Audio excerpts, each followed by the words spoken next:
On my 57th birthday at my daughter's penthouse, I felt dizzy and went to the kitchen for water. What I saw there shocked me so badly that I faked a heart attack right on the spot. I'm about to die. At least that's what my daughter Riley thinks.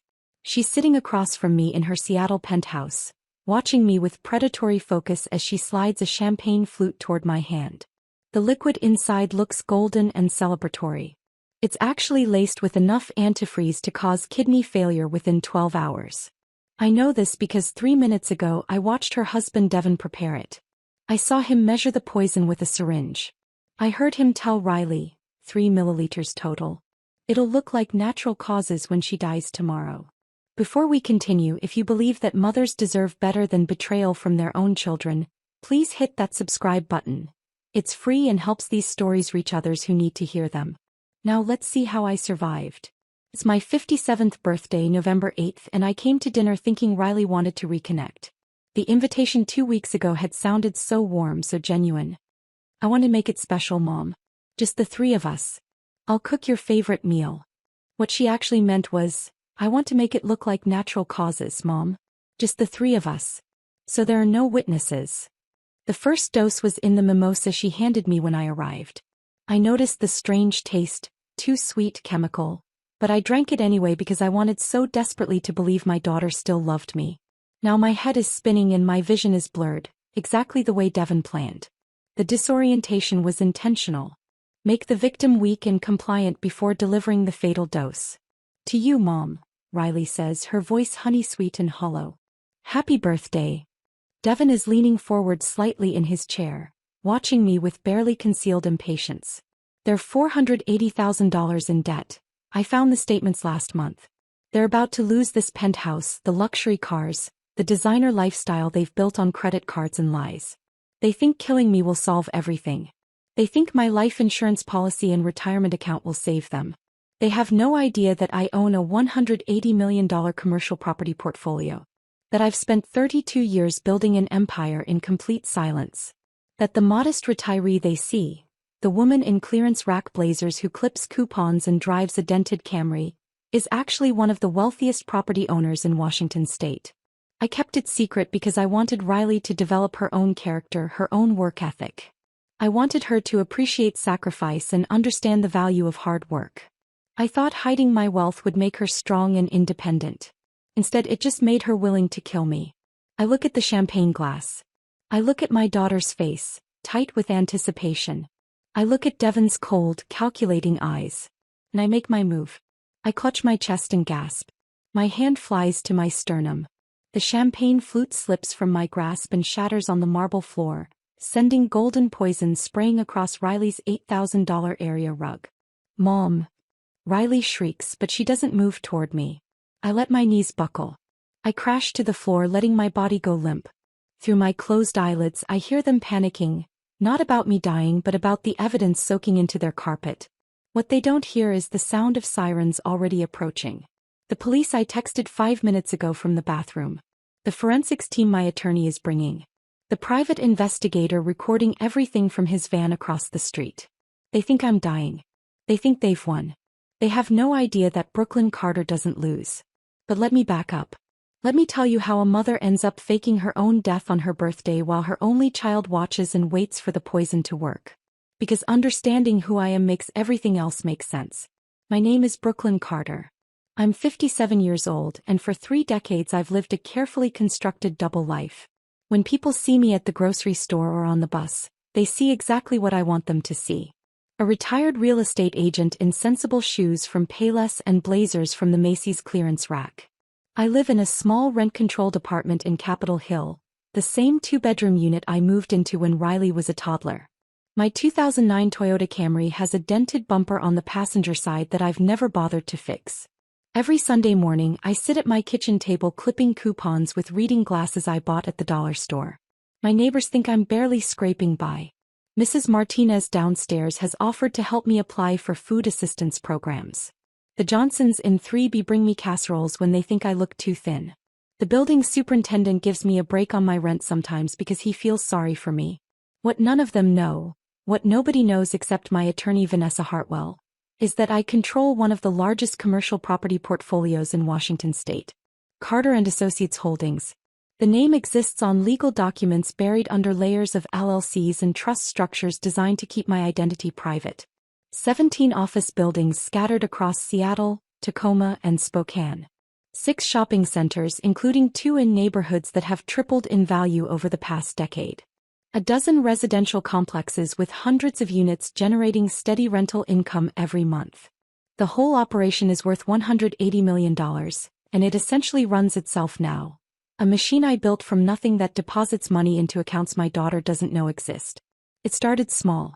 One rundown duplex I bought at a county tax auction in 1992 for $47,000. I'd been working as a real estate agent for 3 years, living paycheck to paycheck, raising Riley completely alone in a 1-bedroom apartment where she slept in a crib beside my bed. That duplex was in a neighborhood everyone said was hopeless, too far gone to recover. But I saw something others didn't. I saw the new light rail line being planned 2 blocks away. I saw the coffee shop that had just opened on the corner, the first sign of change coming. I bought it with every penny I'd saved and maxed out 2 credit cards for repairs. I did most of the renovation work myself because I couldn't afford contractors. Patched drywall at midnight after Riley fell asleep. Painted trim on Saturday mornings while she watched cartoons. Learned basic plumbing from library books. 6 months later, I rented both units for twice what the previous owner had charged.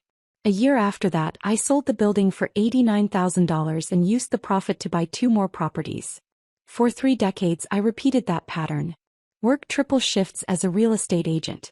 Find undervalued properties before anyone else noticed them. Buy low, improve strategically, rent or sell high. Reinvest every single penny. Never upgrade my lifestyle. Never tell anyone what I was building. I worked open houses on weekends while Riley napped in her carrier beside the sign-in sheet. I brought her to client meetings in a stroller, apologizing to buyers who looked annoyed by her presence. I missed her first steps because I was showing a condo to a difficult investor. I missed her dance recital because I was closing a deal on a strip mall in Olympia. The wealth accumulated slowly at first, then faster than I'd imagined possible. But I never changed my apartment or bought a new car or wore expensive clothes. I kept it all hidden because I had a philosophy about raising my daughter.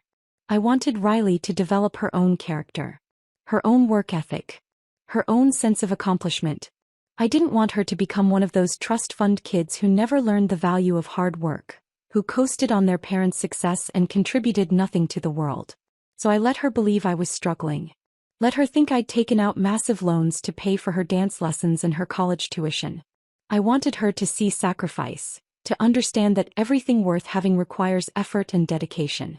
When she got into the University of Washington, I paid her entire tuition by quietly selling 2 apartment buildings I'd acquired in Belltown. She never knew those buildings existed. She thought I'd buried myself in debt to give her an education, and I encouraged that belief. I wanted her to feel the weight of my sacrifice, to be motivated by gratitude, to build a life that honored what I'd given her. I thought I was teaching her values. I thought I was making her strong and independent and resilient. I was catastrophically wrong. Riley's father walked out when she was 3 months old. I woke up one morning to find a note on the kitchen counter, written on the back of a utility bill. I'm not ready for fatherhood. I'm sorry. Don't try to find me. Tom had packed a duffel bag and left for California with a woman he'd met at a sales conference. I never heard from him again. No child support. No birthday cards. No explanation beyond those 2 sentences. So I raised Riley completely alone. My parents had died in a car accident when I was 22, and I was an only child with no extended family. No siblings to call for help. No aunts or uncles or cousins. Just me and Riley against the world. And I was determined to make that world as good as I possibly could for her. I gave her everything I could manage. Dance lessons when she was 5 because she loved twirling in the living room. Summer camp every year at Lake Chelan because she adored swimming and making friendship bracelets. A bedroom of her own when she turned 8, which meant I moved my property management files out of the closet and worked at the kitchen table instead. I made sure she went to schools in good districts even though it meant longer commutes for me. But the empire I was building demanded time. So much time. I missed parent-teacher conferences because I was inspecting a building with foundation problems. I missed her middle school graduation because a tenant dispute in Spokane required immediate attention. I missed her prom send-off because I was negotiating a purchase agreement that couldn't wait. Every time I missed something, I told myself it was worth it. I was building her future. Securing her inheritance. Making sure she'd never struggle the way I had. I was being a good mother in the only way I knew how, by working myself to exhaustion to provide financial security she didn't even know existed. The first warning sign appeared when Riley was 24. She brought Devin Garrison home for Thanksgiving. He claimed he worked in tech consulting, which I quickly realized was code for unemployed with big ideas and no follow-through. He wore a Rolex that turned out to be fake. He drove a leased BMW he couldn't afford. He spent the entire dinner talking about disrupting industries and scaling startups without ever explaining what any of it actually meant. He looked around my small apartment with barely concealed disgust. Made jokes about my furniture being vintage in a way that wasn't complimentary. Asked why I didn't invest in cryptocurrency or flip properties for quick cash. Completely oblivious to the irony since I was already doing exactly that, just quietly without bragging to strangers at holiday dinners. But what hurt most was Riley's reaction. She laughed along with his condescension. A new kind of laugh I'd never heard before. Sharp, performative, designed to create distance between us. She was embarrassed by me. Embarrassed by my modest apartment and my clearance rack clothes and my sensible life. When I pulled her aside in the kitchen and gently suggested that Devin seemed more interested in appearances than substance, she turned on me with genuine anger. You're just jealous that I found someone successful. You've been alone your whole life. You don't understand what it's like to build something with a partner. The words stung deeply, but I convinced myself it was just normal mother-daughter tension. They got married 6 months later in a ceremony that cost $85,000. I found out later through my private investigator that the entire wedding was financed with credit cards. 12 different cards, all maxed out, all carrying interest rates above 20%. That's when the real distance started. Over the next 3 years, Riley's phone calls became less frequent. Her visits became rarer. She stopped asking how I was doing and started making pointed suggestions instead. Had I thought about downsizing? Should I consider selling the Camry? Maybe I should look into senior living communities with meal plans? She was trying to convince me to liquidate what she thought were my only assets so she could access whatever equity existed. She didn't know the apartment was rent-controlled and worth nothing to sell. She didn't know the Camry was paid off and perfectly reliable despite its dented bumper. Last month, during one of her supposed migraine episodes when she asked me to help organize her mail, I found what I'd been dreading. Property tax notices with late fees stacking up. Collection letters from 3 different agencies. Credit card statements showing $480,000 in combined debt across 9 cards and 3 personal loans. They were drowning in their own financial decisions and they were desperate. I didn't confront her. I quietly photographed everything with my phone and asked Marcus Webb, my private investigator, to intensify his monitoring of their finances. I needed to understand exactly how bad things had gotten. Then 2 weeks ago, Riley called with that warm, syrupy voice I didn't recognize. She invited me to dinner for my birthday. Just the 3 of us at her penthouse. She'd cook my favorite meal. We'd celebrate properly. She wanted to reconnect after being distant. Something felt wrong about the invitation, but I wanted so desperately to believe her. I wanted to believe my daughter still loved me somewhere beneath the debt and the designer clothes and Devin's toxic influence. So I said yes. I accepted the invitation. I had no idea I was walking into a trap. Now here I am, lying on Riley's cold marble floor with my eyes closed, listening to her and Devin panic about the champagne I spilled. The poison meant to kill me is soaking into their expensive rug instead of destroying my kidneys. And the sirens are getting louder. The sirens are still distant, maybe 3 or 4 blocks away, but getting closer with every second. I stay perfectly still on Riley's marble floor, my body limp, my breathing shallow and irregular. Through my closed eyelids, I can hear Devin's footsteps, frantic, pacing back and forth across the living room. Why are there so many? His voice cracks with panic. Riley, did you call 911 yet? No. Riley's voice comes from somewhere near the kitchen. You said to wait. You said we had to make sure she was actually. Then who called them? The question hangs in the air. I can almost feel their paranoia thickening, their certainty crumbling. They're realizing something has gone terribly wrong with their perfect plan. But to understand how we got here, to this moment where I'm playing dead while my daughter panics about evidence, you need to know how this birthday dinner actually started. Because 5 hours ago I had no idea what was coming. 5 hours ago I still believed my daughter might love me. November 8th arrived cold and drizzly, the kind of typical Seattle weather that seeps into your bones. I took the bus to Riley's building because parking downtown costs a fortune and I've never believed in wasting money on unnecessary expenses. The number 10 dropped me off at First Avenue, and I walked the last 2 blocks with my umbrella fighting against the wind. Harbor Steps Tower rose above me like a glass monument to wealth I knew Riley and Devin didn't actually have. The lobby was all gleaming marble and modern art sculptures, twisted metal pieces that probably cost more than most people's annual salaries. A massive chandelier hung from the ceiling, each crystal catching the light and throwing rainbows across the polished floor. The doorman looked up from his desk as I approached. His eyes swept over me, my practical raincoat from Target, my sensible shoes, my purse that had seen better days. His expression shifted from professional courtesy to barely concealed judgment. I could see the question forming in his mind. What is this woman doing here? I'm here to see Riley Garrison, I said, keeping my voice steady and polite. Penthouse 2207.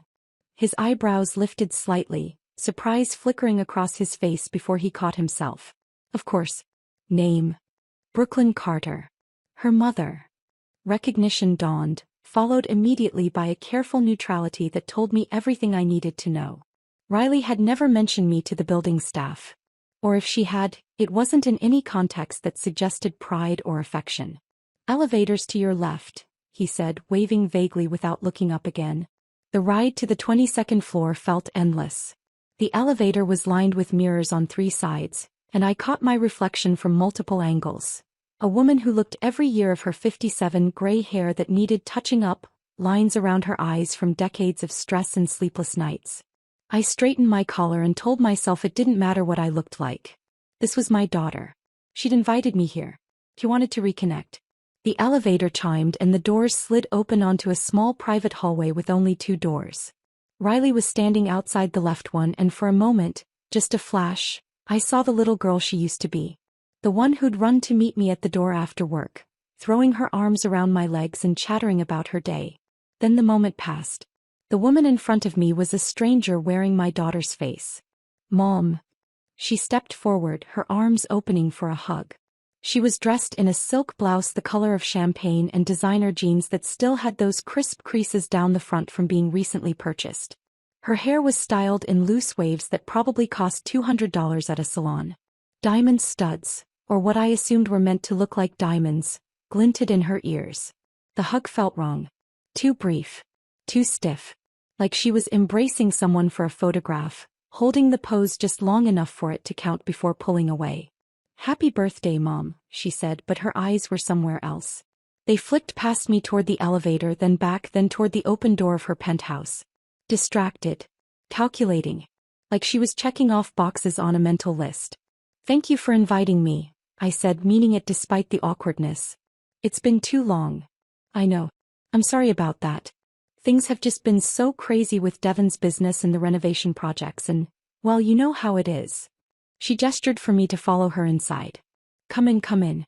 Dinner's almost ready. The penthouse took my breath away, but not in a good way. Floor-to-ceiling windows dominated the far wall, offering a panoramic view of Elliott Bay and the Seattle skyline. The furniture was all sharp angles and minimalist design, beautiful but uncomfortable looking. Everything was white or gray or glass. Modern art hung on the walls, abstract pieces that probably had names like Untitled Number 7, and price tags that would make normal people weep. But what hit me hardest was the smell. White orchids. Massive arrangements of them scattered throughout the space, their cloying sweetness so overpowering it made my head ache within seconds. The scent masked something else underneath, something chemical and sharp that I couldn't quite identify. Wow, I said because Riley was watching me, waiting for a reaction. This is beautiful. 4.2 million, Riley said, a note of pride creeping into her voice. We got it for a steal, actually. The previous owner needed to sell fast. Devin handled the whole negotiation. I nodded, remembering the property tax notices I'd seen in her mail last month. The ones showing they were 3 months behind. The ones that would lead to foreclosure proceedings if they didn't catch up soon. Brooklyn. Devon's voice came from the dining area. He was sitting at the table with a glass of red wine, his posture deliberately casual. Legs crossed, one arm draped over the back of his chair. He didn't stand when I entered. Didn't smile. You made it. I was starting to think you'd gotten lost on the bus. The comment landed exactly as he intended it. A small cruelty. A reminder that I was beneath him, that I took public transportation while he drove a luxury car, that I existed in a different economic class. Traffic was light, I said simply, refusing to take the bait. Riley materialized beside me with a champagne flute filled with something orange and fizzy. Here, Mom. I made you a birthday mimosa. It's a special recipe, orange juice, champagne, and a splash of peach nectar. Your favorite fruits. I'd never told her peaches were my favorite. She was guessing, filling in details about a mother she'd never bothered to truly know. But I took the glass anyway, smiling my thanks. The first sip tasted wrong immediately. Too sweet, like someone had dumped simple syrup into it. And underneath the sweetness was something else. A chemical aftertaste that made my tongue feel slightly numb, like I'd been to the dentist. I assumed it was cheap champagne or artificial juice, the kind of corner cutting that people drowning in debt resort to. I forced myself to take another sip so Riley wouldn't feel rejected. The numbness spread slightly, a tingling sensation in my mouth that felt distinctly unpleasant. Sit, Riley said, guiding me toward the dining table. Dinner's almost ready. I made your favorite pot roast with carrots and potatoes. I'd mentioned liking pot roast once, maybe 15 years ago. The fact that she'd remembered felt like a small victory, a sign that maybe she did still care somewhere beneath all this distance. Devon watched me settle into my chair across from him. His eyes were cold, assessing like I was a problem he was trying to solve. So Brooklyn, he said, swirling his wine. Riley mentioned your birthday. 57, right? That's a tough age. Health starts declining. Memory issues. You taking care of yourself? I'm fine, thank you. Because we worry, you know. Living alone at your age in that neighborhood. Capitol Hill's gotten rough. All those homeless camps. We keep telling you, you should think about downsizing. Maybe one of those senior communities with meal plans and activities. Wouldn't that be better than struggling alone? I gripped my champagne flute a little tighter. I'm not struggling. And I like my apartment. But for how much longer? Devon leaned forward, his voice taking on a tone of false concern that made my skin crawl. Be realistic. You're not getting any younger. What happens when you can't manage stairs anymore? When you need help with basic tasks? Riley and I have been discussing it, and we think it's time to make some practical decisions about your future. Riley appeared from the kitchen carrying a platter. She set it down in the center of the table, pot roast that actually looked and smelled delicious, but she didn't meet my eyes. Devon, let's not talk about this now, she murmured. It's Mom's birthday. I'm just being practical, Devon said. Someone has to be. Brooklyn, no offense, but you've been living hand-to-mouth your entire life. You worked yourself to the bone raising Riley, and what do you have to show for it? A rent-controlled apartment and a car that should have been scrapped 5 years ago. Riley told me you clip coupons, for God's sake. In 2024. My face burned with humiliation, but I kept my voice level. I live within my means. There's no shame in that. No, but there's no wisdom in it either. You're sitting on what, $400,000 in your 401k? Maybe more? That's just rotting in some low-yield account while your own daughter is trying to build something real. We've got this wellness startup. Meditation apps, corporate wellness programs, huge market potential, and we're looking for seed investors. You could triple your money in 18 months. Instead, you're hoarding it like some Depression-era miser while Riley loses everything. The words hit me like physical blows. Not because they hurt, I'd heard worse from business rivals over the years, but because Riley was sitting right there saying nothing. Not defending me. Not telling her husband to stop. Just serving pot roast onto plates with her head down and her shoulders tense. I appreciate the offer, I said carefully, but I'm not in a position to invest right now. Not in a position? Devon's voice rose slightly. You're literally sitting on hundreds of thousands of dollars. Your daughter is drowning in debt trying to maintain a lifestyle that shows she's successful, and you won't lift a finger to help her. What kind of mother does that? Devon. Riley's voice was quiet but sharp. That's enough. But it wasn't enough for Devon. He was just getting started and I could see the desperation behind his anger now. The panic of a man watching his constructed reality collapse. That's when the dizziness hit. Sudden. Disorienting. The room tilted sideways like I was on a ship in rough water. My vision blurred at the edges, everything going slightly soft and out of focus. My hands felt heavy and clumsy as I gripped the edge of the marble table, trying to steady myself. This wasn't my blood pressure medication needing adjustment. This wasn't stress or anxiety. This was something chemical, something wrong being introduced into my system. I just need some water, I managed to say, my voice coming out thinner than I intended. The kitchen, I'll just grab a glass. Devon's response was immediate and, in retrospect, completely revealing. His tone shifted from hostile to performatively concerned in a single breath. Sit down, Brooklyn. You look terrible.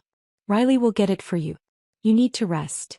But every instinct I'd developed over decades of navigating dangerous business deals was screaming at me to move. To get away. To find out what was happening. No, I said, pushing myself to my feet despite my unsteady legs. I need to walk it off. I'll be fine. I stumbled toward the hallway, one hand on the wall for support. My heart was pounding, not from exertion but from a fear I couldn't yet name. Behind me, I heard Riley and Devon's voices drop to urgent whispers, too quiet to make out the words but sharp with tension. The hallway stretched before me longer than it should have been. And that's when I noticed what I'd been too distracted to see when I arrived. The walls were covered with photographs. Enormous black and white prints in expensive frames. Riley and Devon at what looked like a charity gala, both in formal wear, champagne glasses raised. Riley and Devon on a yacht, the Mediterranean coastline behind them. Riley and Devon in ski gear at some resort, mountain peaks in the background. Every single image showed wealth and status they didn't actually possess. Every frame told a story of success built entirely on borrowed money and lies. But what broke my heart was the absence. Not a single photograph included me. Not one image from Riley's childhood. Not the picture from her college graduation where I stood beside her in my thrift store suit, so proud I could barely speak. That photo used to sit on her bookshelf in her first apartment. She'd kept it for years. Now it was gone. Erased. Like I'd never existed. Like the sacrifices I'd made, the life I'd built for her, meant nothing compared to these carefully staged images of a fake life. My legs carried me forward, but my heart was breaking with each step. The dizziness was getting worse, my vision narrowing at the edges. I reached out to steady myself against the wall and my hand left a smudge on the pristine white paint. That's when I heard the voices coming from the kitchen. Hushed but urgent. Conspiratorial. I pressed my back against the wall and peered through the narrow gap where the door stood slightly ajar. And everything I thought I knew about my daughter shattered in an instant. And everything I thought I knew about my daughter shattered in an instant. Through the 3-inch gap in the kitchen door, I could see Devon standing at the center island. The recessed lighting cast sharp shadows across his face, making him look like something from a nightmare. In front of him sat my champagne flute, the one I'd left on the coffee table in the living room when I'd excused myself. But it wasn't alone anymore. Beside it sat a small amber vial. No label. No prescription information. Just dark glass catching the light. Next to that was a graduated syringe, the kind with precise measurement markings etched along the side. The kind you'd use in a laboratory. Or the kind you'd use if you needed to get a dosage exactly right. My breath caught in my throat, creating a small sound I immediately regretted. I pressed myself flatter against the hallway wall, praying they hadn't heard. Devon was holding the vial up to the light, examining it with the clinical detachment of someone conducting a science experiment. Not the nervous energy of someone about to commit murder. Just cold, calculated focus. Riley stood by the farmhouse sink on the far side of the kitchen. Her back was to me, but I could see her hands gripping the granite countertop, her knuckles bone-white from the pressure. That Cartier bracelet Devon had given her for their second anniversary, the one that had probably added another $15,000 to their debt, caught the light and sparkled with obscene cheerfulness. "How much did you already give her?" Riley's voice was barely above a whisper, but the kitchen's marble surfaces and steel appliances created perfect acoustics. Every word carried to where I stood frozen in the hallway. My mind was screaming at me. Run. Call the police. Do something. But my body wouldn't respond. I was paralyzed by the absolute impossibility of what I was witnessing. This couldn't be real. This couldn't be my daughter discussing. "zero point 0.5 milliliters in the mimosa," Devon said, and his tone was so matter-of-fact it made my stomach turn. Like he was explaining a cooking measurement. Like this was a recipe he'd followed before. Just enough to make her disoriented and compliant. "The antifreeze is sweet. Masks itself in orange juice perfectly." She didn't even hesitate when she drank it. Antifreeze. The word echoed in my skull. The chemical taste I'd noticed. The strange numbness in my mouth. The dizziness that had come on so suddenly. They'd already poisoned me. "Now we finish it with the champagne," Devon continued, unscrewing the vial cap with steady hands. 3 milliliters total. That's the key, not too much that it's obvious but enough to guarantee results. CDC toxicology reports are very specific about ethylene glycol. For someone her size with her blood pressure issues, 3 milliliters will cause acute kidney failure within 8 to 12 hours. Looks exactly like natural causes. He began drawing liquid from the vial into the syringe, pulling the plunger back with practiced precision.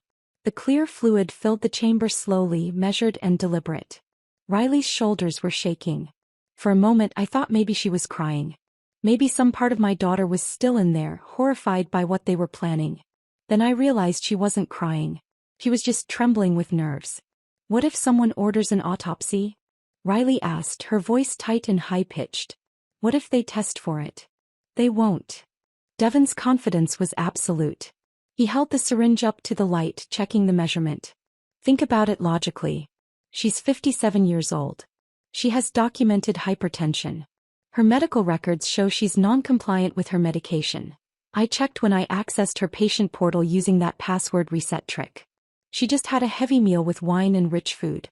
When an overweight, hypertensive woman in her late 50s dies suddenly after dinner, the automatic assumption is cardiac event or kidney failure." He positioned the needle over my champagne flute and slowly injected the contents, his hand perfectly steady. The clear liquid disappeared into the golden bubbles without a trace. "Plus," Devon continued, setting the empty syringe down and swirling the glass gently, "she has no siblings. No close friends. You told me yourself she burned those bridges years ago being obsessed with work. No one's going to demand additional testing. No one's going to question the narrative we provide. We're her only family. We control the story."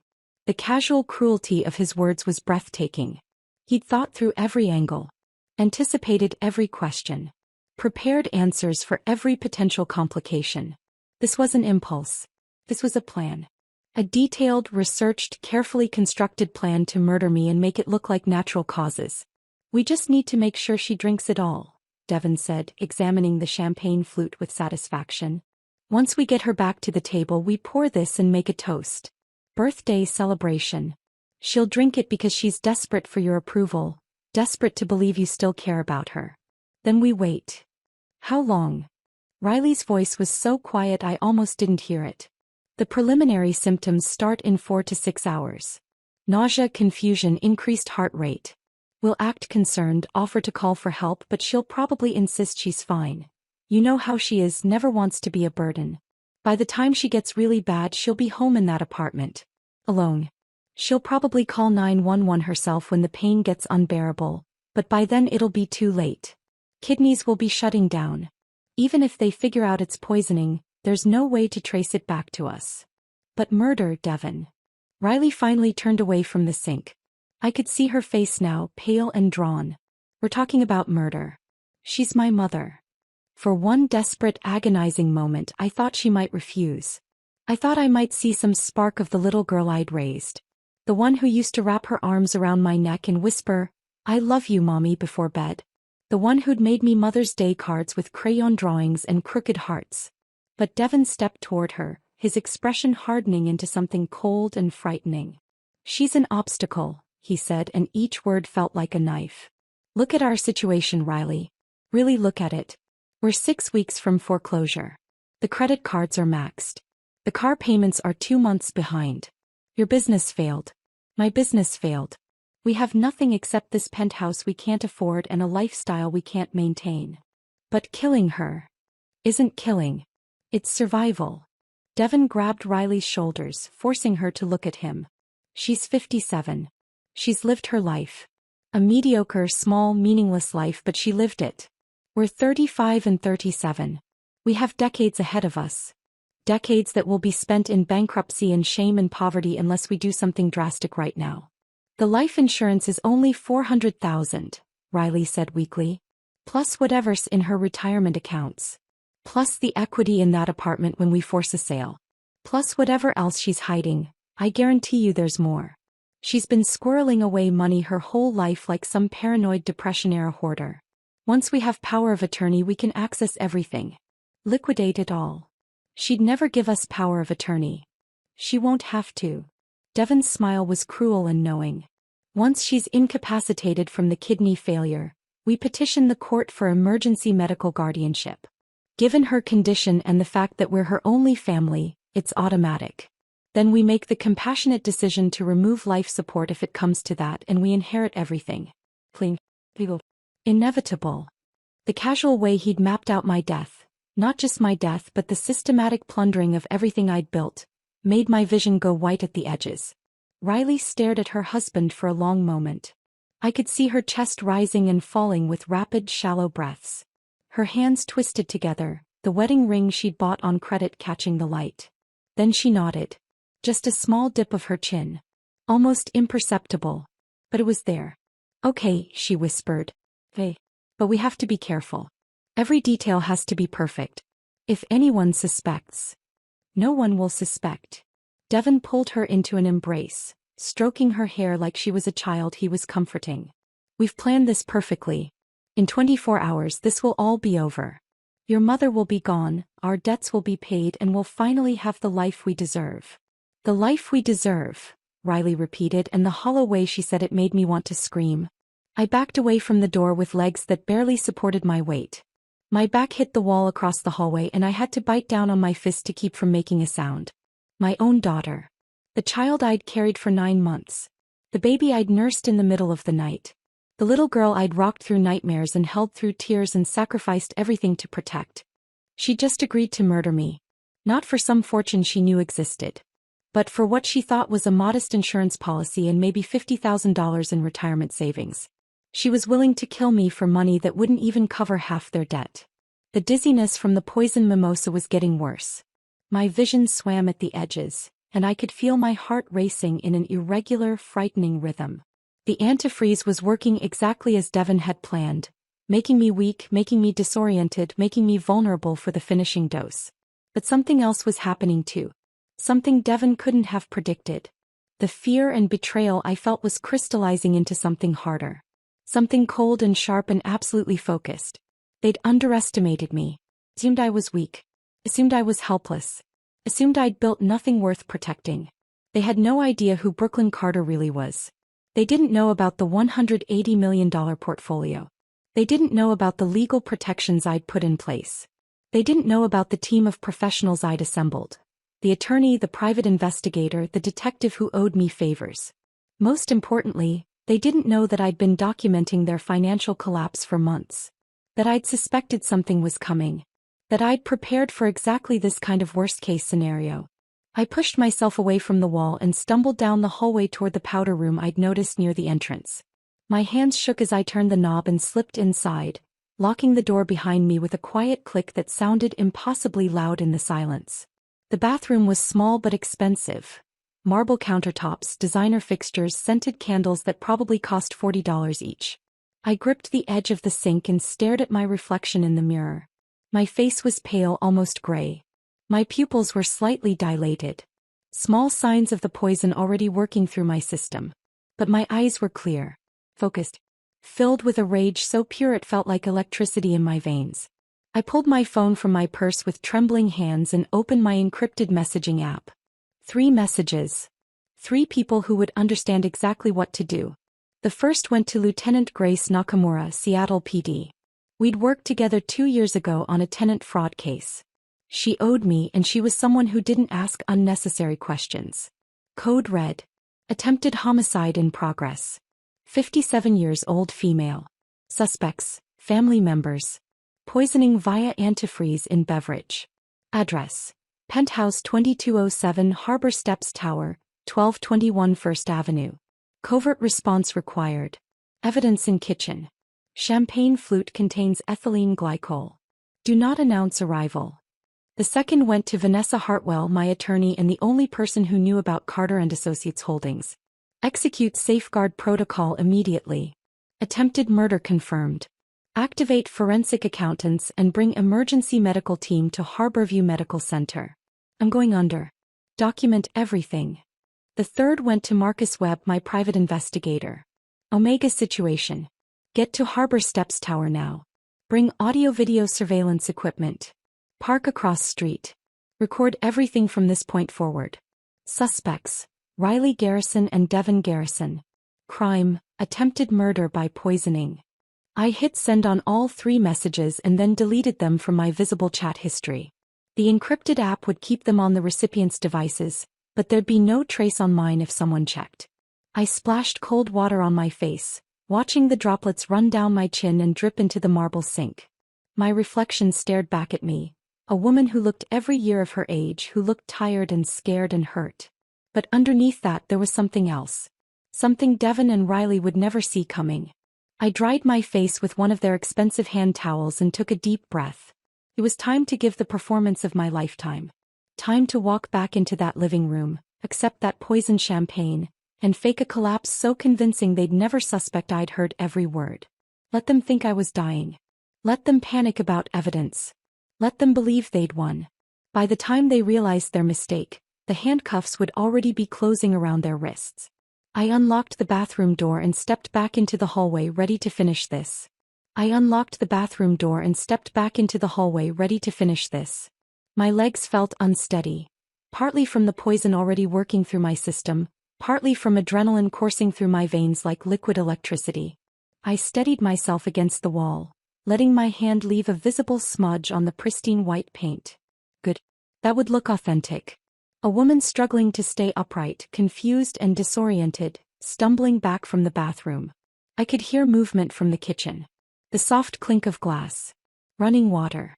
They were cleaning up their workspace, disposing of evidence, preparing to serve me my execution disguised as a birthday toast. I forced myself to breathe slowly to stay in character. Weak. Dizzy. Unsuspecting. The hallway seemed longer now, the distance back to the living room stretching impossibly.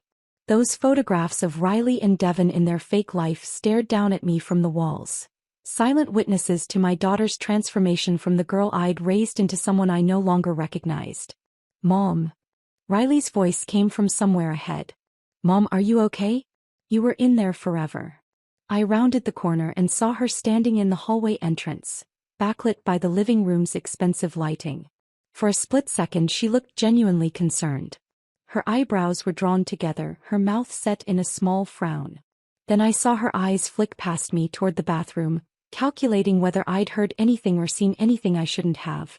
I'm okay, I managed, making my voice thin and breathless. Just felt a little dizzy. I think maybe I need to sit down. Of course. Riley moved toward me quickly, taking my arm with a grip that was just slightly too tight. Come on. We poured you fresh champagne. It's the good stuff, Veuve Clicquot. Your favorite, remember? I'd never told her Veuve Clicquot was my favorite. I rarely drank champagne at all.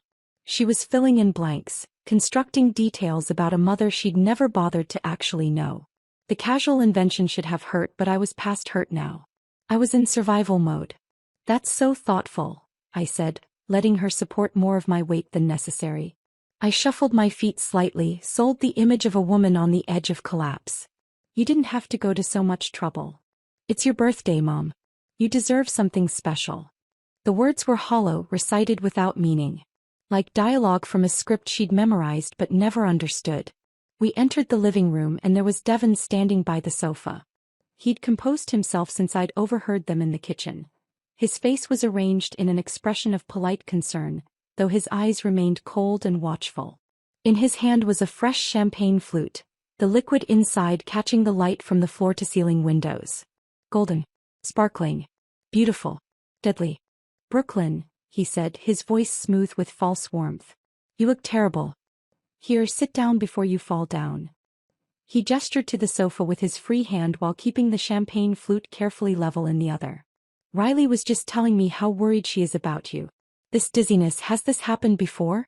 Maybe we should call your doctor. The performance was almost impressive.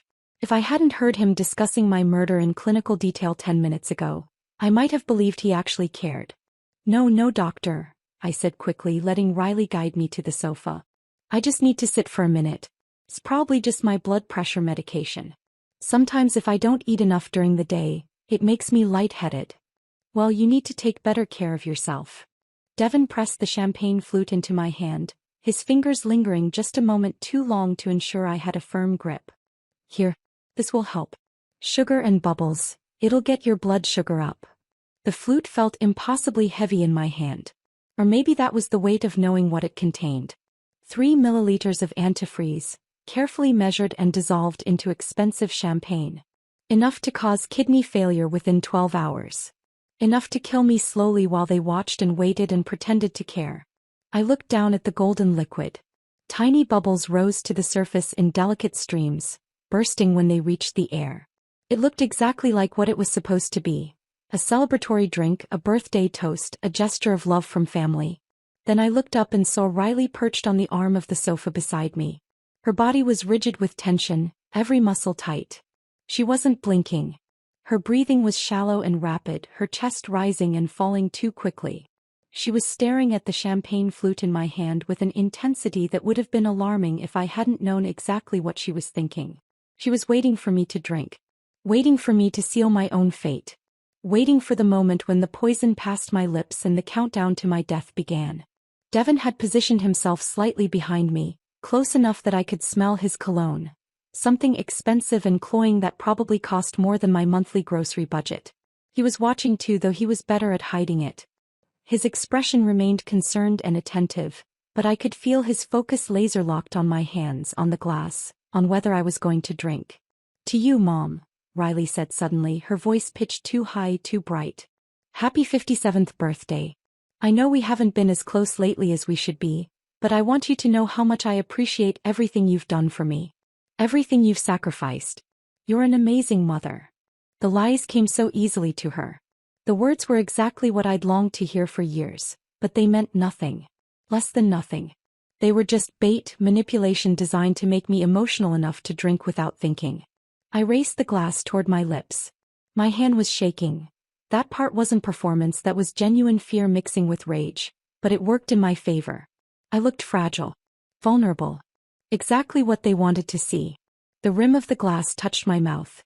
I tilted it just slightly, letting the smallest amount of liquid touch my tongue. Sweet, with that distinctive chemical burn underneath that I now recognized as antifreeze. The taste was masked well by the champagne and what tasted like added sugar syrup, but it was there. Undeniable proof of what they'd done. I let my eyes widen slightly as if registering that something was wrong.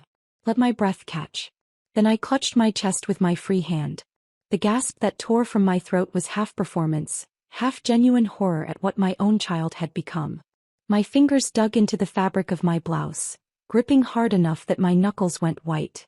The champagne flute slipped from my other hand. I didn't throw it, I just let it fall, let gravity take over. It hit Riley's pristine white area rug and shattered. Golden liquid sprayed across the expensive wool in a spreading stain, glass shards scattering like tiny diamonds across the floor. The sound of breaking crystal was sharp and final in the quiet penthouse. Mom! Riley shrieked, and her voice was perfect panic. But she didn't move toward me. She didn't reach out to catch me or help me. She froze exactly where she was, her eyes locked on the champagne soaking into her $8,000 rug. Not concern for her dying mother. Concern for the evidence spreading across her floor. I squeezed my eyes shut and let my body go completely limp. Decades of working on construction sites, of climbing ladders and walking roof edges and inspecting unstable structures. All of that had taught me how to fall without seriously hurting myself. I let my knees buckle and went down hard, my body crumpling sideways off the sofa onto the cold hardwood floor that extended beyond the rug's edge. The impact jarred my hip and sent a spike of pain up my spine, but I'd taken worse falls.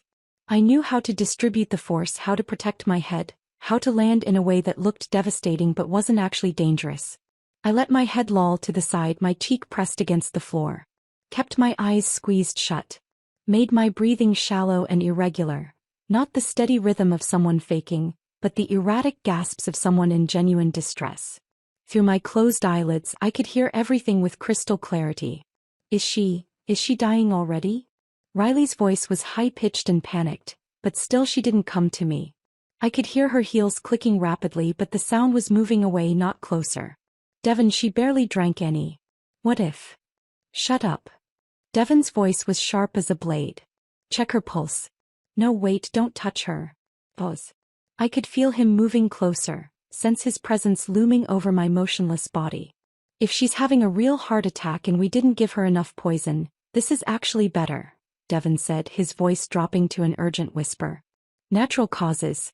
No investigation. But we need to be smart about this. But the champagne, Riley hissed, and now I could hear genuine fear creeping into her voice. Devon, it's all over the rug. If the paramedics come and test it, if anyone tests it, then get it cleaned up. Devon snapped. Now, Riley. Use club soda, blot it. Don't rub or it'll spread. Move. I heard Riley's heels clicking frantically toward the kitchen. Heard cabinets opening, bottles clinking, the sound of liquid being poured. She was trying to clean up the poisoned champagne, trying to eliminate the evidence before help arrived. Devon's footsteps circled me slowly. I could feel him leaning down, close enough that I could smell his cologne and the wine on his breath. Close enough that if I'd opened my eyes, I would have been staring directly into his face. Come on, he muttered so quietly I almost didn't hear it. Come on, you stubborn old woman. Just die already.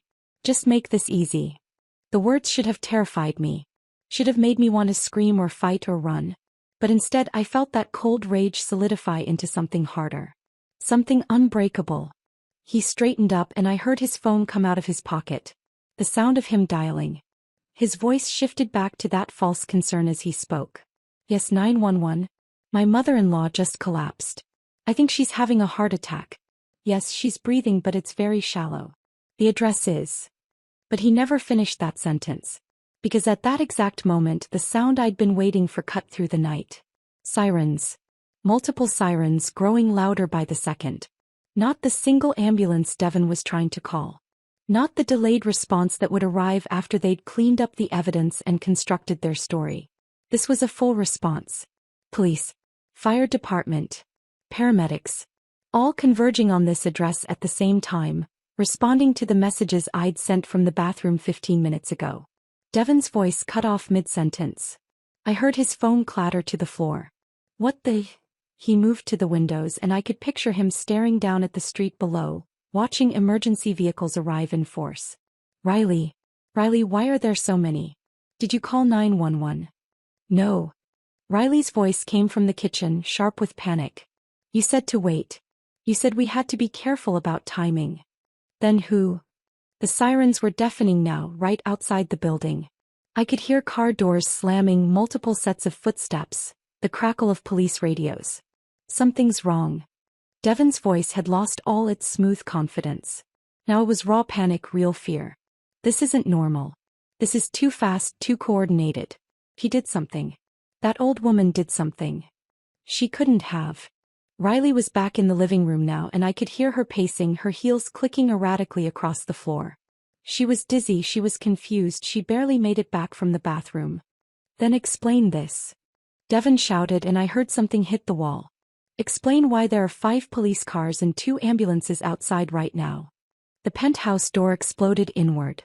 Not literally, but the force of the entry made it sound that way. Heavy boots pounded across the marble entryway. Multiple voices shouted commands in that specific authoritative tone that meant law enforcement. Seattle PD. Hands where we can see them. Step away from the victim. I kept my eyes closed, kept my body perfectly limp. Professional hands were on me within seconds. Checking my pulse, my breathing, my responsiveness. I felt someone lift my eyelids gently, saw blurred shapes through my lashes. Ma'am, can you hear me? I'm Officer Martinez with Seattle Fire. You're safe now. We've got you. But the voice that mattered came half a second later, so quiet that only I could hear it. A woman's voice, low and close to my ear. Mrs. Carter, it's Vanessa. The recording devices are active. Forensics has the champagne sample and the vial from the kitchen. Marcus has video from outside. You're clear. You can stop now. Relief flooded through me so powerfully I almost broke character. But I held on just a moment longer, letting my eyelids flutter open just slightly. Through my lashes I saw organized chaos. Uniformed officers. Paramedics with equipment. Plainclothes detectives with badges clipped to their belts. And beyond them, pressed against the far wall like trapped animals, I saw Riley and Devon. Their faces were drained of color. Their expensive clothes suddenly looked like costumes. All their borrowed wealth, their carefully constructed facade meant nothing now. We didn't do anything. Riley was screaming, her voice shrill and desperate. She just collapsed. We were about to call 911. This is insane. Her performance was good. Almost believable. The terrified daughter watching her mother have a medical emergency. But I knew better. I knew the calculation behind those tears. Devon tried a different approach, his voice shifting to indignant authority even though it shook at the edges. This is a massive overreaction. My mother-in-law had a dizzy spell. You're traumatizing her with all this chaos. I want badge numbers. I'm calling my lawyer. But then Lieutenant Grace Nakamura stepped into my field of vision. Her badge was clipped to her belt, her expression carved from granite and absolute certainty. Riley Garrison, Devon Garrison, she said, her voice cutting through all their protests like a knife. You're both under arrest for attempted murder. Riley Garrison, Devon Garrison, Lieutenant Nakamura said, her voice cutting through all their protests like a knife. You're both under arrest for attempted murder. You have the right to remain silent. Anything you say can and will be used against you in a court of law. You have the right to an attorney. If you cannot afford an attorney, one will be provided for you. The Miranda rights continued, each word falling like a hammer blow in the suddenly silent penthouse. I kept my eyes mostly closed, just watching through my lashes as the scene unfolded around me. The paramedics were professional and gentle, checking my vital signs with practiced efficiency, but I could tell from their body language that they'd been briefed. They knew this wasn't a simple medical emergency. They knew they were part of a criminal investigation. No. Riley's voice came out as a broken whisper. No, this is wrong. This is a mistake. Her legs gave out. A female officer in uniform caught her arm before she hit the floor, steadying her with a firm grip that was more restraint than assistance. Mom. Riley's voice rose to a shriek. Mom, tell them. Tell them this is a mistake. We would never, I would never. I remained perfectly still, my breathing shallow, my face slack. Let her beg. Let her panic. Let her feel a fraction of the terror she'd planned for me. We didn't do anything. Devon had found his voice again and he was trying for outraged indignation, but it came out sounding desperate and hollow. She had a dizzy spell. We were about to call for help. This is insane. You're traumatizing a sick woman with this ridiculous display of force. Step back, sir.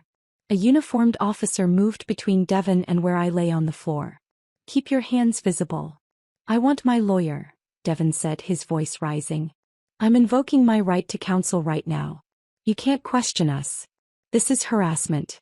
We were having a birthday dinner with family and attempting to poison Mrs. Carter with antifreeze.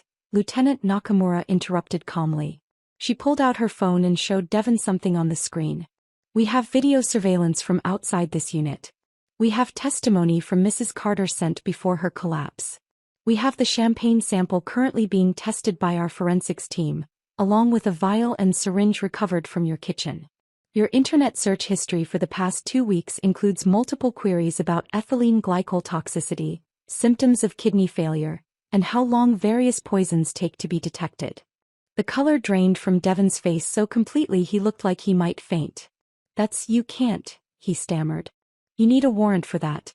You can't just come into our home and... Exigent circumstances, Mr. Garrison.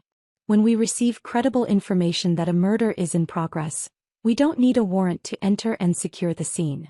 Nakamura gestured to 2 other detectives who were already moving through the penthouse with evidence bags and cameras. You'll have plenty of time to discuss the finer points of search and seizure law with your attorney. Right now, you need to comply with Officer Rodriguez and put your hands behind your back. I heard the metallic click of handcuffs closing. Once. Twice. The sound was deeply satisfying. This is insane, Riley was sobbing now, her carefully applied makeup running in dark streaks down her face. Mom, please, you have to tell them. This is a misunderstanding. We were trying to help you. You were sick and we were worried and... Ma'am, you need to stop talking. The female officer holding Riley's arms spoke firmly but not unkindly. Anything you say right now can and will be used against you. I strongly advise you to wait for your attorney. But Riley couldn't stop. The words kept pouring out, desperate and panicked. We didn't poison anyone. That's ridiculous. Why would we do that? He's my mother. I love my mother. We were celebrating her birthday. The champagne was just champagne. She must have had a reaction to her medication or something. This is all a terrible mistake. The forensics team will determine what was in that champagne, Nakamura said evenly. Along with the vial and syringe we found in your kitchen, and the stain on your carpet that you were actively trying to clean when we arrived. Riley's mouth opened and closed, but no more words came out. The reality of how completely they'd been caught was finally sinking in. The paramedics had finished their initial assessment. One of them, a woman in her 40s with kind eyes and efficient movements, leaned close to me. Mrs. Carter, I know you can hear me. We're going to transport you to Harborview Medical Center. You've been exposed to ethylene glycol, and we need to get treatment started immediately. Can you squeeze my hand if you understand? I gave her fingers the slightest pressure. Enough to confirm comprehension, not enough to break the appearance that I was barely conscious. Good. We've got you. You're safe now. They lifted me onto the gurney with practiced coordination, strapping me down securely. As they raised the gurney to rolling height, I finally allowed myself to turn my head just slightly. Just enough to make direct eye contact with Riley. She was standing against the wall, handcuffed, her silk blouse rumpled and her designer jeans suddenly looking cheap and garish under the harsh lights. Mascara tracked down her face in thick black rivers. Her mouth was open, her eyes wide and desperate. For a moment we just looked at each other. Mother and daughter. The woman who'd given everything and the woman who'd tried to take everything, including life itself.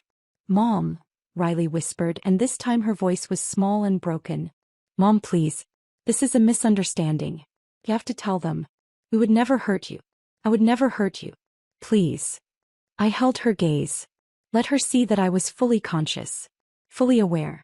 That I'd heard every word in that kitchen. That I knew exactly what they'd planned, exactly what they'd done, exactly who they really were. I watched the realization dawn in her eyes.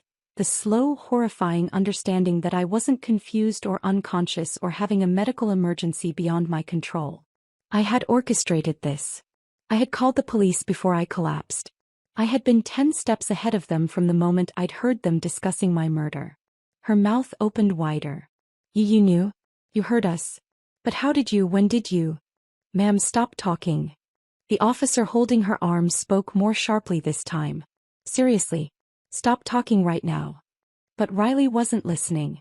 She lunged forward, straining against the officer's grip and the handcuffs, reaching toward me with desperate hands. Mom. Please, you have to understand. We were desperate. The debt, the foreclosure, we had no choice. You don't understand what it's like to lose everything. We needed help and you had money and you were just sitting on it and... Step back. 2 more officers moved in, physically restraining Riley as she fought to get closer to me. Ma'am, if you don't calm down right now, we will add resisting arrest to the charges. The paramedics were already moving, pushing the gurney toward the door. I let my head roll back to center, breaking eye contact with Riley, listening to her voice rise to a shriek behind me. We were going to lose everything. Don't you understand? We were trying to survive. You would have wanted us to be okay. You would have wanted to help us. Mom. Her voice cracked on that last word, breaking into a raw, animalistic sound of pure desperation. The elevator doors were open, waiting. The paramedics wheeled me inside, and Vanessa appeared beside the gurney, her professional demeanor firmly in place but her eyes showing relief and something that might have been pride. You did it, she said quietly. You actually pulled it off. Through the closing elevator doors I caught one last glimpse of the penthouse. The floor-to-ceiling windows showing the Seattle skyline at night. The expensive furniture and meaningless art. Riley and Devon in handcuffs, surrounded by police officers. My daughter's face, twisted with panic and rage and the dawning horror of consequences she'd never imagined. Mom. Riley's voice reached me one final time, echoing down the hallway. Please. You can't do this. I'm your daughter. I'm your only family. The elevator doors closed with a soft mechanical whisper, cutting off her screams mid-word. The sudden silence was profound. Just the quiet hum of the elevator descending, the soft beep of medical equipment, the measured breathing of the professionals surrounding me. I closed my eyes fully for the first time since the performance began. Let myself feel the weight of what had just happened. My daughter had tried to murder me. My daughter was now under arrest. My daughter's life as she knew it was over. And I had made it happen. The elevator descended smoothly through the floors. 22. 21. 20. Each number ticking down felt like distance opening between my old life and whatever came next. Mrs. Carter. Vanessa's voice was gentle. We need to get you to the hospital for treatment. You did ingest some of the antifreeze and even a small amount can be dangerous. But the doctors are standing by. They know you're coming. You're going to be fine. I opened my eyes and looked at her. Really looked at her. Vanessa Hartwell, the attorney who'd helped me build Carter and Associates in secret, who'd structured the trusts and the LLCs and the protections that kept my wealth hidden. Who drafted the safeguard protocol 3 months ago when I'd first started suspecting Riley's desperation might lead somewhere dark. The evidence? I managed to whisper, my throat raw from controlling my breathing for so long. Solid, Vanessa confirmed. Marcus has video from the moment you arrived at the building. The champagne sample was collected immediately. It's already on its way to the lab, but the field test confirmed ethylene glycol. The vial and syringe from the kitchen are bagged and tagged. Riley's frantic attempt to clean the carpet before calling 911 was captured on the officer's body cameras. And your messages to Nakamura are time-stamped before your collapse, establishing that you were aware of the threat and took action. The elevator reached the ground floor. The doors opened onto organized chaos. More emergency vehicles, more police, curious residents of the building being held back by uniformed officers. News crews were already setting up in the street beyond the police tape, their cameras and lights creating a circus atmosphere. As the paramedics wheeled me out through the lobby, I saw the doorman who'd looked at me with such dismissiveness earlier. His eyes were wide with shock as he watched the woman he'd thought was too poor to belong here being wheeled out on a gurney, surrounded by police and paramedics, at the center of what was clearly a major criminal investigation. The November night air hit my face as we emerged onto the street. Cold and damp and somehow cleansing. The rain had stopped, leaving the pavement slick and reflective under the emergency lights. They loaded me into the ambulance with efficient care. Vanessa climbed in beside me and Lieutenant Nakamura appeared at the back doors before they closed. Mrs. Carter, she said, and there was genuine respect in her voice. That was either the bravest or the craziest thing I've seen in 15 years of law enforcement. Probably both. I managed a weak smile. Did we get everything we need? Everything and then some. They're going to go away for a long time. She paused. I'm sorry it came to this. Me too. The ambulance doors closed. The siren wailed to life. We pulled away from Harbor Steps Tower, leaving behind the daughter I'd raised and the life I'd built for her and the birthday dinner that had become a crime scene. I was alive. I was safe. I had survived my daughter's attempt to murder me. But as the ambulance sped through the dark Seattle streets toward the hospital, I couldn't shake the echo of Riley's final scream. The word haunted me even as the adrenaline began to fade and the reality of my survival set in. I'd won. I'd saved my own life and brought my daughter to justice. So why did victory feel so much like grief? The question followed me through the emergency room intake, through the blood draws and 4 insertions, through the battery of tests they ran to determine how much antifreeze had actually entered my system. It sat beside me like a ghost as they moved me from the ER to a private room on the 4th floor, away from the public areas where reporters were already starting to gather. The private room at Harborview Medical Center was quiet in a way that felt almost holy after the chaos of the arrest. The walls were pale blue, the lighting soft and indirect. Medical equipment beeped and hummed with steady reassurance.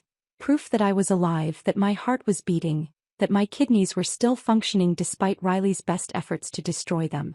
I lay in the hospital bed, no longer performing, no longer pretending. Just Brooklyn Carter, 57 years old, trying to process the fact that my only child had attempted to murder me for money she didn't know existed. The 4 in my left arm delivered fomepizole, the antidote to ethylene glycol poisoning. The doctor, a tired-looking woman in her 40s, had explained that I'd gotten lucky. The amount I'd actually ingested from that single sip of champagne was minimal, not enough to cause serious damage if treated promptly. The mimosa's dose had been designed to disorient, not kill.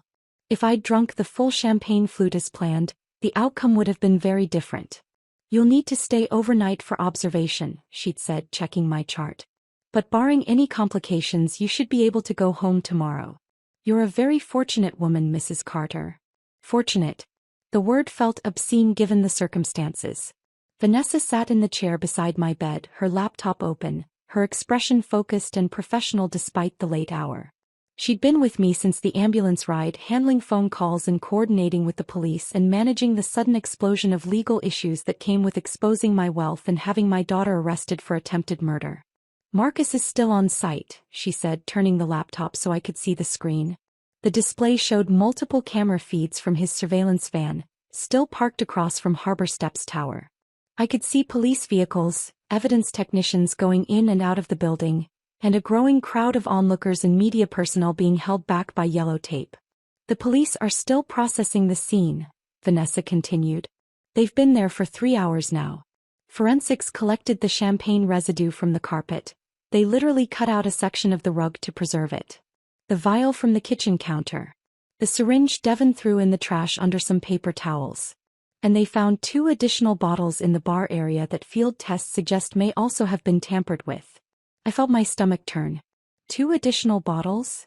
"We think those were backups. In case you didn't drink enough of the champagne, or if you got suspicious and refused it. They wanted multiple delivery methods ready." Vanessa's voice was clinical, detached, but I could see anger simmering beneath her professional composure. "They'd planned this very thoroughly, Brooklyn. This wasn't impulsive. This was calculated." She pulled up another screen showing what looked like official documents. "The DA's office has already been in touch. Catherine Reeves, she's the senior prosecutor handling major crimes. She says this is the most airtight attempted murder case she's seen in a decade. We have your time-stamped messages establishing you knew about the threat before you collapsed. We have video surveillance of Devon preparing the poison. We have audio from the kitchen conversation. We have physical evidence with clear chain of custody. And we have their own panicked behavior when the police arrived. Riley trying to clean up the evidence, Devon's incriminating statements." "What did he say?" I asked. "When the first officers arrived and started asking questions, Devon said, and I quote, 'She was fine until she drank the champagne.' He literally placed her at the scene of poisoning in his very first statement." Vanessa allowed herself a small, grim smile. "His lawyer is going to have nightmares about that." I stared at the surveillance feeds showing my daughter's building. Somewhere in that tower, in that expensive penthouse she couldn't afford, crime scene technicians were photographing and documenting the place where Riley had planned my death. Collecting evidence that would be used to prosecute her. Building the case that would send her to prison. My daughter. In prison. The thought should have brought satisfaction. Justice. Vindication. Instead it just felt hollow. What about the trust? I heard myself ask, though I already knew the answer. We drafted the documents 3 months ago, right after I'd found those credit card statements in Riley's mail and realized how desperate her situation had become. Executed exactly as planned, Vanessa confirmed. She pulled up the relevant documents on her screen, pages of legal text that I'd spent weeks perfecting with her. The irrevocable trust stipulates that upon your death or incapacitation under suspicious circumstances, 100% of your assets transfer to the Carter Foundation for Women's Entrepreneurship. Riley is excluded entirely. There's no mechanism for her to contest it, no loophole for her to exploit. The foundation was established 6 weeks ago and is already operational with its own board of directors. Devon never had any claim to begin with, I said. Correct. You married Riley, not you. He has no legal standing regarding your estate whatsoever. Vanessa closed that window and opened another. I've also activated the secondary provisions we discussed. All the quiet financial support you've been providing, the property tax payments on their penthouse, the minimum payments on 3 of their credit cards, Those anonymous deposits you made to their checking account every month to keep them afloat. All of it stopped the moment you were admitted to this hospital. She showed me account statements, transaction histories, a timeline of financial support I'd been providing for the past 18 months without Riley ever knowing. Thousands of dollars a month, channeled through intermediaries so it couldn't be traced back to me. Money I'd given because despite everything, despite the distance and the coldness, she was still my daughter. Within 72 hours, Vanessa continued, foreclosure proceedings will begin on the penthouse. They're already 4 months behind on the property tax, and without your payments they have no way to catch up. The bank will repossess Devon's leased BMW and Riley's Mercedes. The credit cards will default. Their carefully constructed lifestyle of borrowed money and fake success ends now. Good, I said and meant it. Let them feel what it's like to have nothing. Let them understand the life they thought I was living, the poverty they assumed I wallowed in while refusing to help them. Vanessa reached over and squeezed my hand. Her palm was warm and solid, real in a way that very little felt right now. How are you doing? Really? I closed my eyes and let myself feel the full weight of what had happened. For hours I'd been running on pure adrenaline and strategic thinking. Planning my survival, executing my escape, ensuring the evidence was collected. Now, in the quiet safety of this hospital room, the emotional reality was crashing over me like a tsunami. My daughter tried to kill me, I said, and hearing the words out loud made them somehow more real and more impossible at the same time. Riley. The baby I carried for 9 months. The child I rocked through nightmares and held through tears. The little girl who used to tell me I was the bravest person in the world. She stood in that kitchen and agreed to poison me. I know. I gave her everything, Vanessa. Everything. I worked myself into exhaustion. I missed her childhood because I was building something I thought would secure her future. I hid my success because I wanted her to develop character and strength and independence. And what did I create? Someone who sees me as an obstacle. Someone who thinks my life is worth less than their credit card debt. My voice cracked on the last words. I felt tears sliding down my face. The first tears I'd allowed myself since this nightmare began. You didn't create that, Vanessa said firmly. Devon did. Riley was already insecure about money, already ashamed of her modest upbringing, already desperate to appear successful. Devon saw all of that and weaponized it. He isolated her from you, convinced her that you were hoarding resources while she suffered, painted you as selfish and uncaring. He manufactured the resentment that made murder seem justified. But she made the choice, I said, opening my eyes to look at Vanessa. In that kitchen when he laid out the plan, she could have said no. She could have walked away. She could have called the police or warned me or done literally anything except nod and say, okay. That was her choice. Her agency. Her decision. Vanessa didn't argue because she knew I was right. She'd seen the surveillance footage, heard the audio recording. There was no ambiguity about Riley's role. She wasn't a passive victim. She was an active participant. Lieutenant Nakamura will be here soon to take your full statement, Vanessa said after a moment. The prosecutors want you to testify when this goes to trial. I need you to understand what that means. Riley's defense attorney, and she'll hire the best she can afford, probably going even deeper into debt, will paint you as vindictive and manipulative. They'll claim you fabricated evidence. They'll argue you're senile or confused or suffering from paranoid delusions. They'll suggest you orchestrated this whole thing because you're angry about Riley's marriage or jealous of her success or mentally unstable. Let them, I said, sitting up straighter in the hospital bed. The 4 tugged at my arm, but I ignored it. Let them say whatever they want. I heard what I heard in that kitchen. I saw Devon measure poison into my drink. I tasted the antifreeze in that champagne. Those are facts, not delusions. And I'm not going to let my daughter avoid consequences just because she came from my body. Vanessa nodded and I saw approval in her eyes. That's what I needed to hear. Because this is going to get ugly, Brooklyn. It's already starting. There are news vans outside this hospital right now. The story is everywhere. Seattle mother escapes daughter's murder plot. Birthday dinner turns into crime scene. Your name is public. And within 24 hours, someone is going to dig into your background and discover Carter and Associates holdings. I felt my stomach tighten. My wealth becomes public. Yes. The life you've spent 32 years hiding becomes front-page news. Secret millionaire mom outwits killer daughter. The media will have a field day. Every decision you've ever made will be scrutinized and judged by strangers. People will question why you hid your money. They'll call you manipulative for not helping Riley financially. They'll debate whether you somehow drove her to this. I looked at my reflection in the darkened window. The woman staring back looked older than 57. Tired. Hurt. But not broken. There was something new in her eyes. Something harder than before but also strangely clear. Let them talk, I said quietly. I've spent 3 decades hiding my success because I thought it would protect Riley's character. I thought if she didn't know about the money, she'd develop her own work ethic and values and sense of self-worth. Look how that turned out. She developed resentment instead. She learned to see me as worthless. Maybe it's time the world knows exactly who Brooklyn Carter is. Not the persona I created, but the woman who built an empire in silence and survived her own daughter's murder attempt. Vanessa smiled, really smiled for the first time since this started. There's the woman I know. A knock on the door interrupted us. Lieutenant Nakamura entered, her badge still clipped to her belt, her expression professional but not unkind. She held a digital recorder in one hand and a notepad in the other. Mrs. Carter, she said. How are you feeling? Alive, I said simply. Good. I'm glad. She pulled up a chair and set the recorder on the table beside my bed. I need to take your statement. This is going to take a while and some of it will be difficult. But I need you to walk me through everything, from the moment you arrived at the penthouse until the moment we made the arrest. Every detail matters. I took a deep breath. Felt the 4 pull at my arm. Heard the monitors beeping steadily behind me. Looked at Vanessa's reassuring presence, then at Nakamura's attentive focus.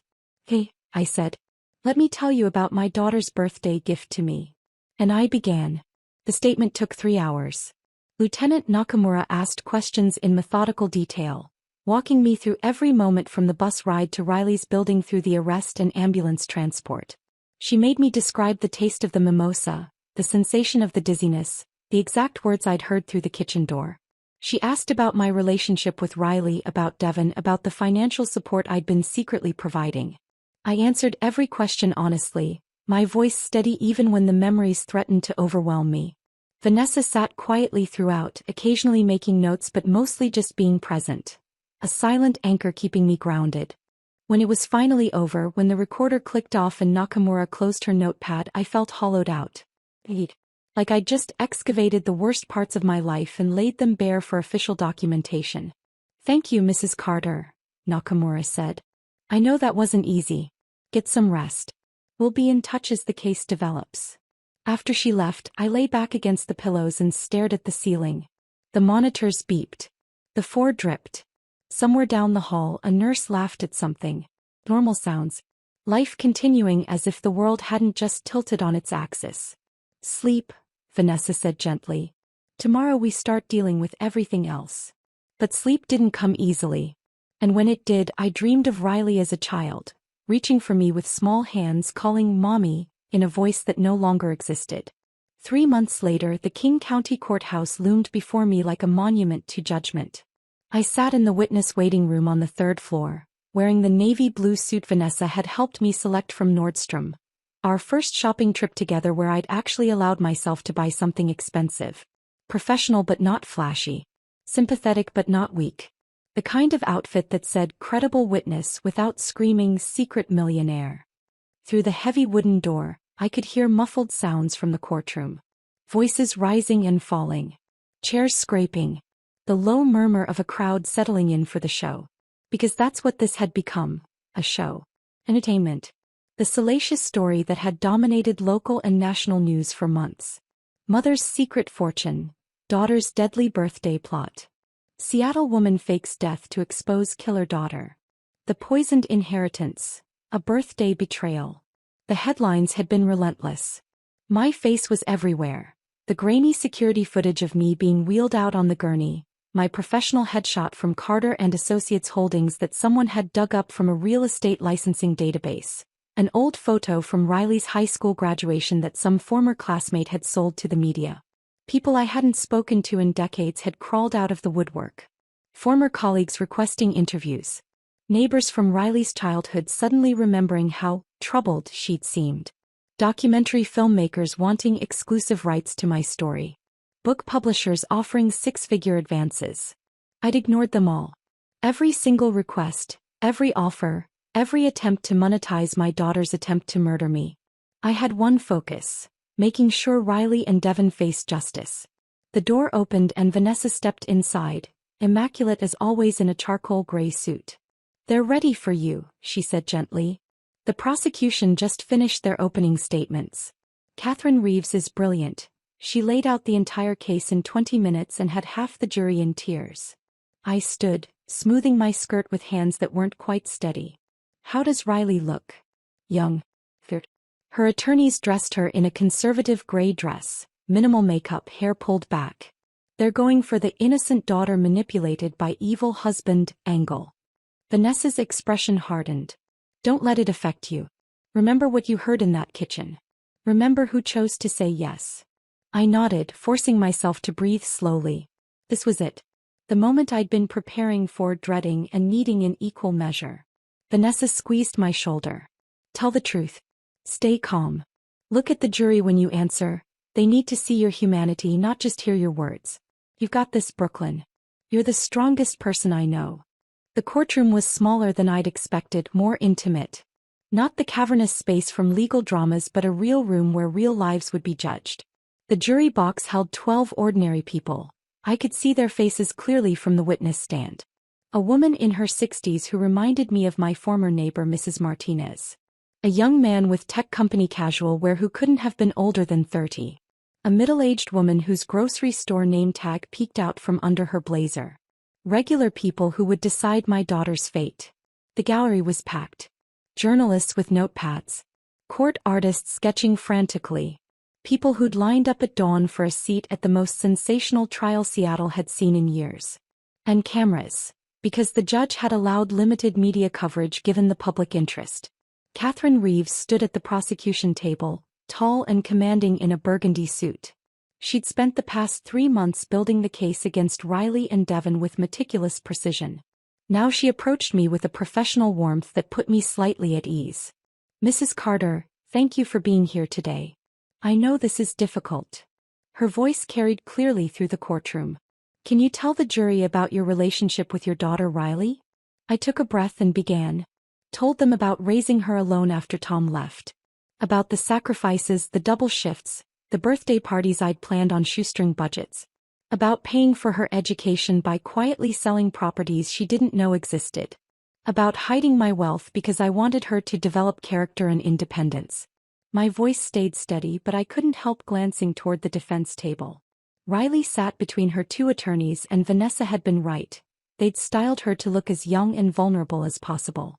The gray dress was demure, almost dowdy.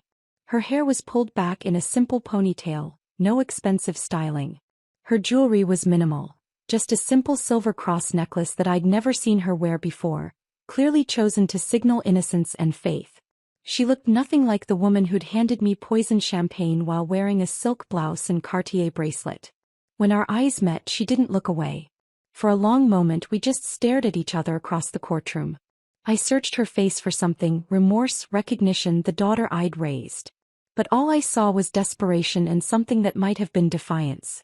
Her lead attorney, a sharp-faced man named Richard Brennan, scribbled notes aggressively, preparing for cross-examination. Catherine guided me through the birthday dinner. The strange taste in the mimosa. The dizziness. The overheard conversation in the kitchen. "And what exactly did you hear Devon Garrison say?" Catherine asked. "He said he'd put 0.5 milliliters of antifreeze in the mimosa to make me disoriented and compliant. He said the champagne would contain 3 milliliters total, which would cause kidney failure within 12 hours and look like natural causes." A ripple went through the courtroom. One juror, a man in his 40s, visibly recoiled. "And what did your daughter Riley say during this conversation?" I took a breath, steadying myself. She asked what if someone questioned it. Devon told her no one would, that I had no close family or friends. That they controlled the narrative. Then Riley said, "But murder, Devon. She's my mother." The courtroom was absolutely silent. Even the journalists had stopped scribbling. And how did Devon respond? He said I was an obstacle to their survival. That they needed my life insurance and retirement account. That they needed it now, not in 20 years when I died naturally. My voice cracked slightly and I didn't try to hide it. And then Riley nodded and said okay. She told him to make sure I drank all of it. Objection. Richard Brennan shot to his feet. Your Honor, the witness is speculating about my client's intent based on. Overruled, Judge Morrison said firmly. The witness is testifying to what she directly observed and heard. Continue, Ms. Reeves. Catherine took me through the rest. The bathroom, the messages, the performance, the arrest. My testimony lasted nearly 2 hours and through it all I kept my composure. Kept my voice steady. Kept my eyes on the jury, letting them see the truth in my face. When Richard Brennan stood for cross-examination, he came out swinging. Mrs. Carter, you've testified that you built a $180 million fortune in complete secrecy, hiding it from your daughter for over 30 years. Is that correct? Yes. And you did this, you claim, to teach her character. To make her independent and strong. Yes.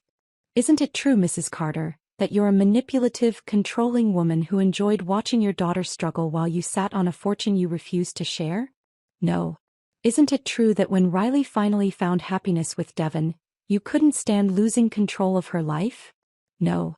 Isn't it true that you fabricated this entire poisoning story because you were angry that Riley had chosen her husband over you? No. I looked directly at him, then at the jury. I heard what I heard. I saw what I saw. The forensics confirmed ethylene glycol in the champagne and in the vial from their kitchen. Devon's internet search history is in evidence. The audio recordings are in evidence. These are facts, Mr. Brennan. Not fabrications. He tried for another hour but couldn't shake my testimony. The evidence was too solid, too overwhelming. When Devon took the stand 2 days later, his performance was polished but hollow. He denied everything, claimed the evidence was planted or misinterpreted, painted me as a vengeful mother destroying her daughter's life. But Catherine demolished him on cross-examination. Played the audio recordings where his voice was unmistakable. Showed his fingerprints on the vial. Displayed his search history, lethal dose ethylene glycol human, symptoms kidney failure versus heart attack, how long detect antifreeze autopsy. I watched his confidence crumble in real time. Then came Riley's turn. The defense called her on the final day of testimony, their last hope for creating reasonable doubt. She walked to the witness stand with her head bowed, moving like someone approaching their own execution. Her hand shook visibly as she placed it on the Bible to be sworn in. Her attorney led her through a carefully constructed narrative. Devon had manipulated her. Financially abused her. Emotionally coerced her. She'd been terrified, desperate, not thinking clearly. I never wanted to hurt my mother, Riley said, tears streaming down her face, her voice breaking. Devon told me she was already dying. That her heart condition was terminal. That we were just speeding up the inevitable and making it painless. I was so scared of losing everything. I wasn't in my right mind. I made a terrible, horrible mistake. Some of the jurors looked moved. The grocery store manager dabbed at her eyes. But then Catherine Reeves stood for cross-examination, and her voice was surgical in its precision. Miss Garrison, did your mother look like she was dying that night? No, but Devon said. Yes or no, please. Did she appear to be suffering from a terminal condition? No. Did she ask for help ending her life? No. Did she express any wish to die? No. At any point during the planning of this murder, and let's be clear, that's what we're talking about, planned murder, did you call the police? Silence. Did you warn your mother? Silence. Did you refuse to participate? Riley's hands twisted in her lap, her fingers knotting together. The courtroom held its breath. No, she finally whispered. Because you wanted her dead, Catherine said, her voice flat and factual. You wanted the money you thought she had. You chose that over your mother's life. Riley's face crumpled completely. She looked directly at me, mascara running down her face, her composure shattered. I'm sorry, she sobbed, her voice raw and broken. Mom, I'm so sorry. I was wrong. I was horrible. Please forgive me. I love you. I never meant, I wasn't thinking, please. I looked at my daughter crying on the witness stand, begging for forgiveness, and felt absolutely nothing. No anger. No sympathy. No love. No hate. Just a vast empty space where a relationship used to be. The love had died in that kitchen 3 months ago. What remained now was just profound, aching sorrow for what could have been and never would be again. I held her gaze for one more moment. Then I looked away. And in that gesture, Riley seemed to finally understand that some betrayals can never be forgiven. And in that gesture, Riley seemed to finally understand that some betrayals can never be forgiven. The jury deliberations began the following morning. 6 hours felt like 6 years. I sat in a small conference room down the hall from the courtroom with Vanessa and Marcus Webb, who'd come to offer moral support. We didn't talk much. Just waited. Drank bad coffee from the courthouse vending machine. Watched the clock tick forward with agonizing slowness. My phone buzzed constantly with messages from people following the case, but I ignored them all. This moment belonged to me, to the truth, to whatever justice looked like. At 3:47 p.m. Vanessa's phone rang. "They're back," she said, standing immediately. The jury reached a verdict. My legs felt unsteady as we walked back to the courtroom. The gallery had filled again.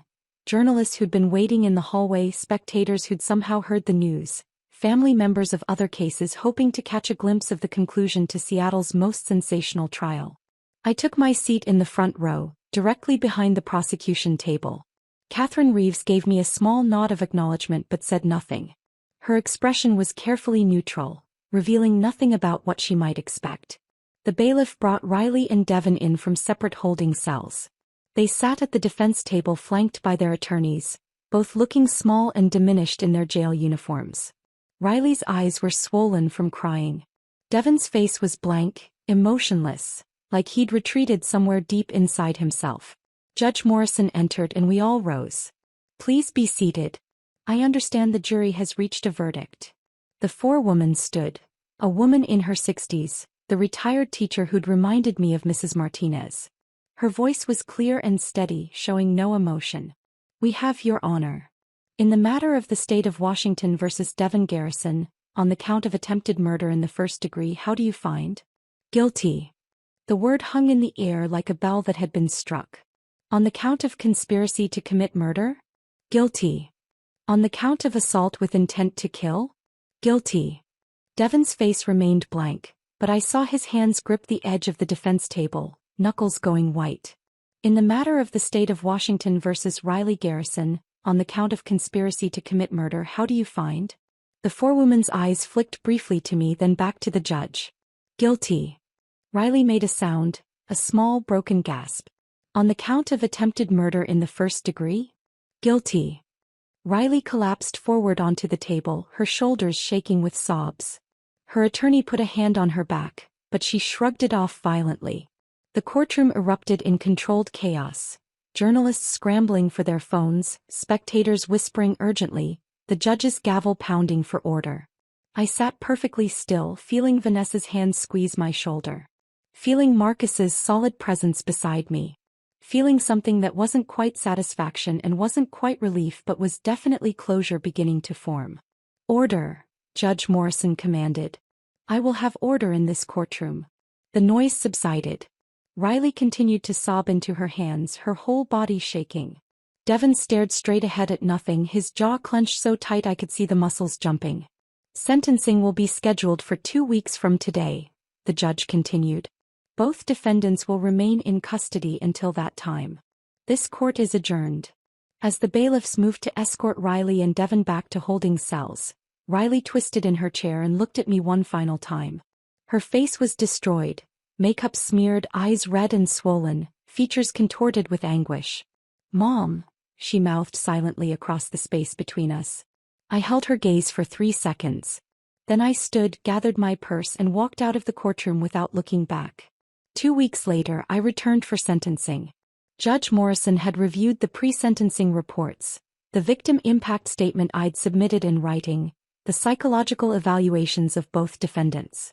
She sat elevated behind her bench, steel gray hair perfectly styled, reading glasses perched on her nose, looking every inch the avatar of justice she was meant to represent. "Devon Garrison, please rise." Devon stood, his expensive suit now hanging even looser on his frame. 5 months in jail had hollowed him out, made him look older and smaller than the confident man who'd mocked me for riding the bus.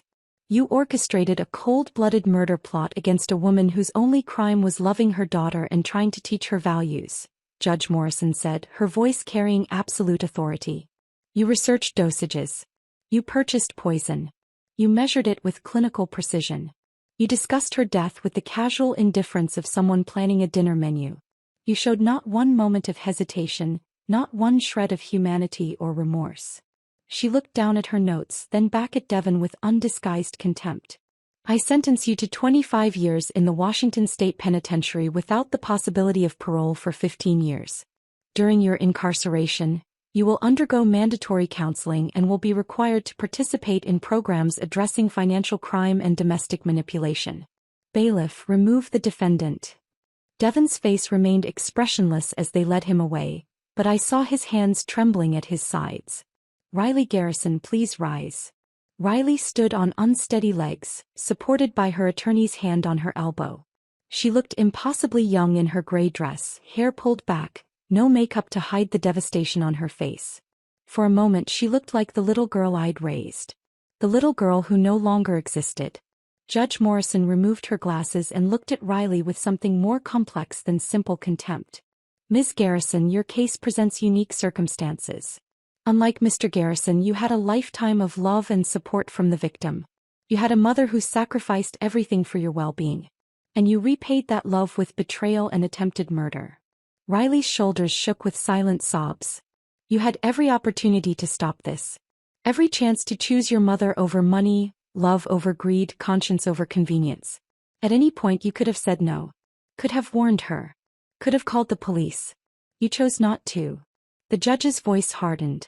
I sentence you to 18 years in the Washington State Penitentiary without the possibility of parole for 12 years. I am being more lenient than with Mr. Garrison because I do believe he was the primary architect of this plot. But make no mistake, you were a willing participant. You made a choice and choices have consequences. Riley turned to look at me as the bailiffs approached. Her mouth opened as if to speak but no words came out. Just silent tears tracking down her face. I watched my daughter being led away in handcuffs and felt the chapter finally, definitively close. The financial aftermath unfolded with brutal efficiency. Within 60 days of the arrest, the foreclosure on the penthouse was complete. I attended the auction out of morbid curiosity, sitting in the back row of a conference room at a downtown real estate office. The bidding was lackluster. The penthouse that Riley and Devon had paid $4.2 million for, mostly with borrowed money, sold for $3.8 million. The market had softened and the property's notorious history didn't help. Sight of the birthday poison plot wasn't exactly a selling point. The proceeds went directly to creditors. After the primary mortgage, the second mortgage, the property taxes and the legal fees, there was nothing left. Less than nothing. Devon and Riley still owed money even after losing everything. The luxury cars were repossessed within the first month. The BMW and Mercedes both auctioned off for less than the outstanding lease payments. The designer furniture was liquidated through an estate sale company, selling for pennies on the dollar. I saw photos online. Riley's carefully curated life scattered across folding tables in a warehouse, strangers pawing through her expensive delusions. Her so-called friends evaporated like morning fog. The people who'd surrounded her at charity galas and yacht parties and ski trips, people who'd benefited from her borrowed generosity, disappeared completely. Not one sent a letter to the jail. Not one showed up at the trial to offer support. Not one stood by her when the money ran out. I took no satisfaction in their financial destruction. That had never been the point. But I did take comfort in knowing that the empire I'd built, the $180 million portfolio, the 17 office buildings, the shopping centers and residential complexes, would never fall into their hands. The Carter Foundation for Women's Entrepreneurship was officially established with $150 million in initial funding. Vanessa served as board president, along with 4 other successful businesswomen I'd recruited. The foundation's mission was simple: provide grants, mentorship and resources to single mothers trying to start businesses while raising children alone. Women like I had been 30 years ago. Women who needed a chance, not charity. Women who would work themselves to exhaustion for their children's futures. The remaining $30 million stayed in trust for my own retirement and care. More money than I could spend in 2 lifetimes, but security I'd earned through decades of sacrifice. 6 months after the trial ended, I received an envelope in my mail. Prison correspondence, carefully screened by the Department of Corrections. Riley's handwriting on the front, the same looping script I'd seen on birthday cards and school assignments decades ago. I stood in my small apartment holding that envelope for a full 10 minutes, debating whether to open it or throw it away. Part of me wanted nothing to do with words from the daughter who'd tried to murder me. Part of me needed to know what she could possibly say. Curiosity won. "Mom," the letter began, and I almost stopped reading right there. But I forced myself to continue. "I don't expect forgiveness. I don't expect anything. I just need you to know that I understand what I did. The prison psychologist has been working with me, and I'm starting to see how Devin manipulated me, but that doesn't erase my choices. I chose to listen to him. I chose to see you as an obstacle instead of my mother. I chose money over love. I chose poison over asking for help." The letter continued for 3 pages, single-spaced, Riley's handwriting occasionally shaky with emotion. She wrote about therapy sessions where she'd finally confronted her own shame about her modest upbringing. About how Devin had exploited those insecurities, convincing her that appearance mattered more than integrity. About the cognitive dissonance of loving someone while agreeing to kill them. "I'm going to spend the next 12 years minimum in here, and I deserve every single day of it," she wrote. "I deserve more. I deserve to never see the outside world again. Because what I did wasn't just attempted murder. It was the ultimate betrayal of someone who only ever loved me." The final paragraph made me set the letter down and cover my mouth with my hand. "I don't know if you'll ever read this. But if you do, I want you to know that you were a good mother. The best mother. You worked yourself to exhaustion to give me opportunities. You sacrificed your own happiness for mine. You tried to teach me values, and I rejected every lesson. I failed you, not the other way around. I love you. I'm sorry." Those words mean nothing now, but they're true. Riley.